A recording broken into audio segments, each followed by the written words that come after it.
il n'y a pas de bon marqueur de l'efficacité vaccinale. Il n'y a aucun corrélat de protection qui soit solide et connu.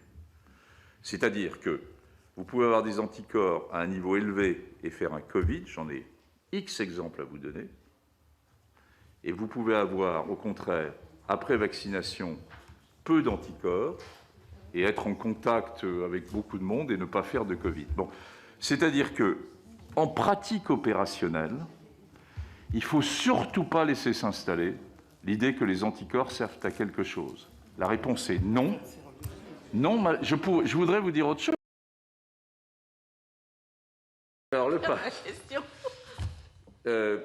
pass, il a eu un rôle majeur, et je pense qu'il continue à l'avoir, pour pousser la vaccination.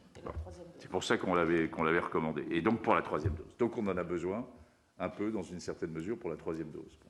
Puisque la vaccination est en cours, mais somme toute, nous n'avons pas terminé quand même le job sur la troisième dose.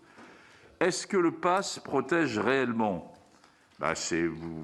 Vous avez donné la réponse. La réponse est non. Il y a des limites, puisqu'on peut être vacciné et être porteur du virus. Donc il a ses limites. Est-ce que c'est le moment de changer le pass, etc. Probablement, ce n'est pas le moment de changer les règles. On est en pleine 5e vague. Il faut s'appuyer sur ce qui a été et dont on voit les limites. Et puis, on rediscutera de tout ça après.